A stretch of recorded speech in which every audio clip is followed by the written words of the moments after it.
Hey guys, welcome back to another episode of Bob's Woodshop. Today is a road trip. I'm going down to see my buddy Bob Sheppard of the NJ Woodturners, and he's going to show us how to make two-piece tops. Stick around. I do these two-piece tops. I have a disc, and then I have a dowel stem. I think this might be cherry. Now it looks like maple. I do them out of various dowels. I get a bunch of dowels and just cut them up, and I put a little brass pin at the end so they have something to spin on and don't wear out so fast for the people who buy them. Yep.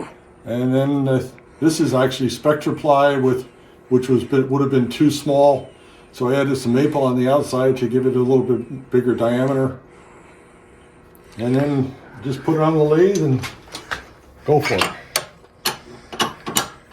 I start with it close to the chuck. Yeah, there it is. True it up a little bit.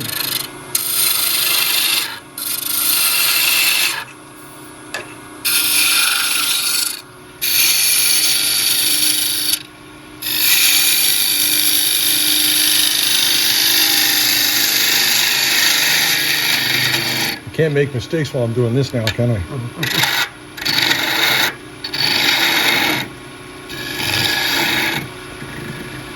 And I just true up the brass pin a little bit so it runs nice and smooth and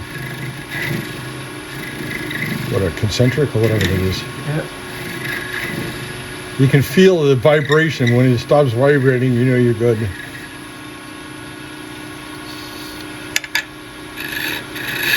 So this is a perfect way to use up your scrap wood. Yep. You don't have to start with a 2x2 by 4 inch blank. You can just look in your scrap pile and do this. I make the disc about 3/8, 7/16 thick. Gives you some meat for it. And you don't need to buy commercially made dowels. We have a lathe, so go ahead and turn your own dowels if you want.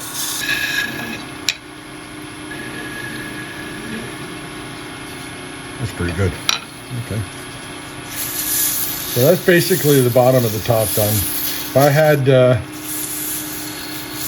just a plain wood blank, I'd texture it at this time. Right. But since this already has the spectra ply color, Yeah, you already got the embellishment. half the work is done. Oh, I'm not there. I got a little. Yeah. Got to get a little further past the A glue. little bit more, yeah.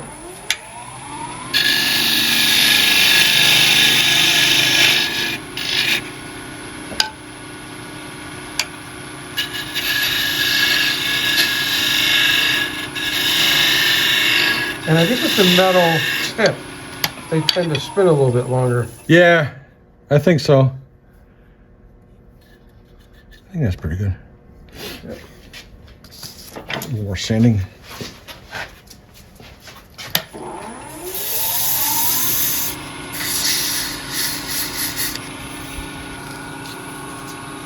I do 150 and 220. That's all you really need. Yeah, I find that's it. When I first started tops, I got into Tom Gold extremes and went up to 1,000 wall. And I like finish. Oops. I kind of like finishing when I have good access. I'm using Bob's wax piece. This is a piece of carnauba wax from my BO buffing system. Here's my. Puts a nice little finish on it. It doesn't run the colors. So I wouldn't run the colors on if you were using Sharpies. The color's already built into this since you're using spectra ply. You got a nice little shine on that. Yeah. Yeah, look how fast that goes. Well, I just Makes it look good and gives a protective extend finish. it out. Then I have a finial chuck that I use to stabilize the end of it. Okay. Yep. That And gives you just lock it down, that and gives you your support. so it'll still spin true even if the dowel's not quite straight. Oh, that's not what I want. I don't want to be in your way. Yeah, I got to get over there a little bit. Okay, all right.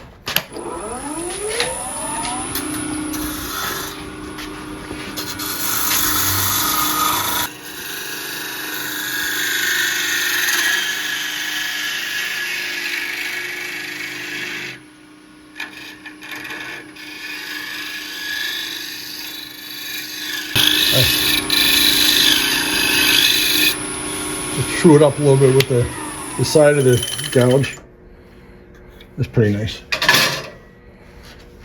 And I learned this one from Bob using my little fluid beading tool, beading tool, and just do a little bead there. I know, you keep learning about all these different techniques and tools.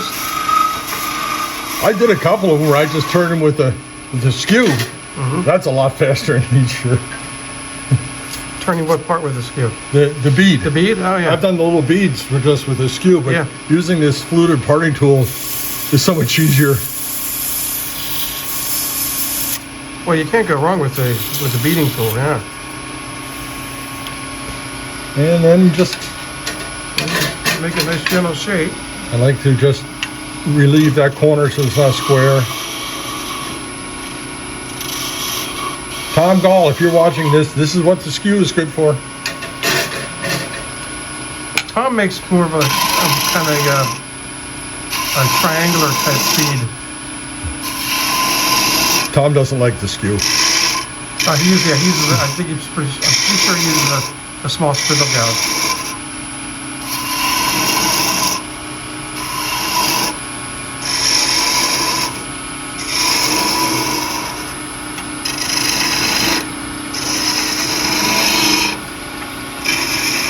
Tom is a much more creative turner than I am. He's a much more creative turner than everybody.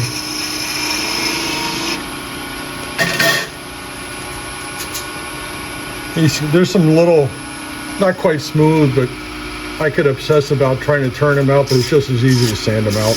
Oh, yeah.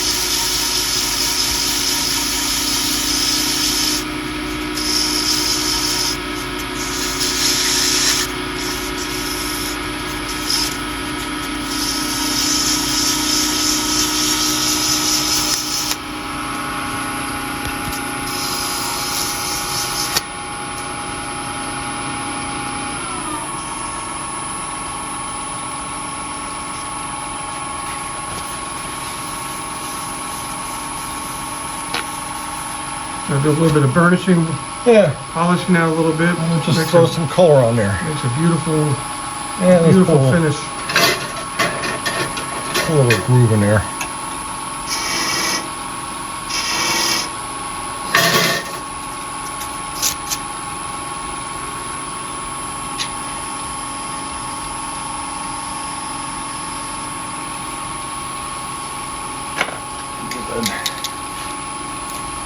Christmas colors.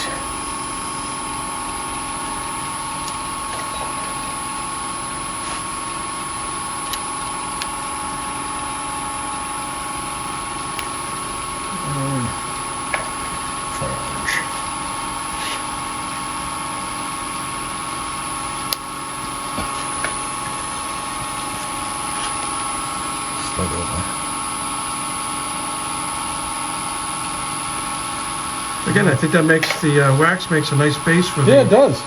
For the markers. Oh, there it is. Staring right at it and still can't see it.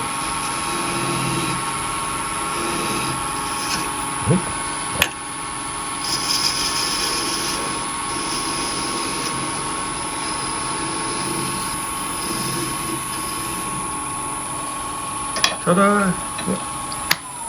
And I just clean up a little nib on the top.